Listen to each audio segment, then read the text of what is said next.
Hi guys, I just wanted to touch base today. I was having a conversation with my husband about, he speaks to his clients and many of them are suffering.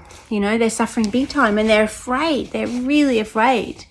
And that's what it is. Like, it's scary times. And he was sort of saying to me, what do I say to these people, And I think he was asking me directly for an answer, but of course I had to give him my answer because that's something that I do. And I remembered watching something many years ago, and it was about spiritualism, but it was this idea that even like the highest of most devout atheist, in fact, it was when we were watching people who were in the fires over Christmas time and in a moment thought that maybe this was going to be the end of their life. They just felt like powerless. And in that moment, they just began praying to God. And they would say, I've never believed in God. I'm a complete atheist, but I just had that compulsion to pray to God. And it makes me feel like deep down in us, there's this connection or this knowing, this unconscious connection to some kind of higher power, some kind of source, even if you want to see it as God, the traditional type of God, or your higher self or source or Gaia or any of that thing. But it is this, or just, the communal consciousness or the collective. There is an unconscious connection to it, because when all else is gone, many times that's where they're just standing and I pray to God. I pray to God. And it made me realize that I think that this could be a moment like that, because many people are facing the fear of having no idea how they're going to survive this. How are they going to pay for their house? How are they going to make enough money to feed their children? What is happening? What is going to happen in 6 months' time? It can be terrifying to people. And that's reality. Like, I haven't got the answer to say, this is, because it's not like that. It's actually, this is really challenging times. It's fact.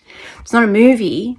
Like, we've been groomed to, like, the brain doesn't know the difference between what's happening in life and what you're watching for entertainment, say on Netflix. So I think then when all this started happening, many people were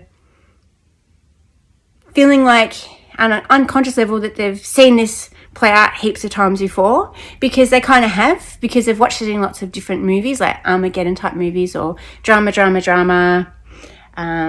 you get saved, happy ending, or you save yourself, happy ending. So your brain has got wiring for this. So that's why I think many of us, even in the truther community who are well aware of the agenda, weren't really feeling scared for a long time, because there is some kind of programming in our brain that feels like there's going to be a happy ending and we're going to be saved.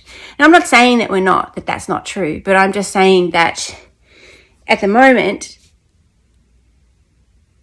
at the moment there is no solution, okay? And I think that this also transcends to a lot of the people when it comes to, like, the mainstream media followers who want a solution to the virus. There's a program in them that makes them feel like, well, there must be some kind of solution where nobody gets hurt. Okay, so I want you to find that. Was it the vaccine? Is it this? And blaming anybody who's just blaming, because I guess they're angry and they're scared, and they're looking for that thing that their brain is programmed to reach for, which is the happy ending, the solution where nobody gets hurt. Well, it does appear that there is some kind of virus out there that is taking people down. And we know that the majority of them, or all of them, are actually very compromised in their health and they're elderly. And some of them are going to get taken down. Like, that's a reality. Like, there is this virus, it's happening. Like, there's no solution around it. We need to start making decisions based in reality. I think that many of us are facing that. Do you understand what I'm saying? Like, there is no magic vaccine, I suppose. A lot of people say that there is, but there's a lot of doctors that say they don't, and this is not what this video is about. I'm just saying that something tragic is happening, is unfolding right now, whether you believe it's a virus or whether you believe it's a global takeover by a one world government.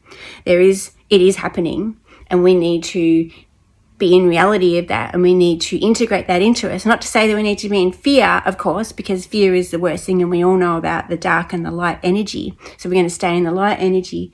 But I think that a whole idea is, and that's sort of where I was sort of got a bit misdirected there. So I was actually leading to that. So we need to stay in the light energy. So we're in fear. We don't know what's going on. People who have never had any spiritual faith before, I think it's time for them to find one. I think that's your only answer right now. It's the only way you're going to get any peace. Now, whether it be go back to, your connection with God that you might have had as a child, you might have gone to a Christian school or something and had a little bit of Bible study, maybe tap back into that if that's what you feel compelled to or, attracted to. Or maybe you always sort of felt like you were interested in Zen Buddhism because you really liked, that philosophy. Or maybe, you've always talked about yoga and meditation, but you've never quite got there. Well, you're in lockdown now. A lot of us are in lockdown again. And I'm talking to a lot of Victorians, and we're in massive lockdown. So start to connect to some kind of spiritualism. Try and connect to, there are lots of ways to describe what it means to connect to a spiritual faith of some sort, but you need to implement a spiritual practice of some sort, okay? Because that is one of the things that you can do, and it can actually help a little bit. It's not going to change reality, but it's going to change your inner reality, and that the decisions that you make in your mind, what you make of what you see, is actually going to program what you think and how you feel and how you cope with things. So implement some spiritual practices is my recommendation. Bless you. I love you. Thank you for listening. See you later.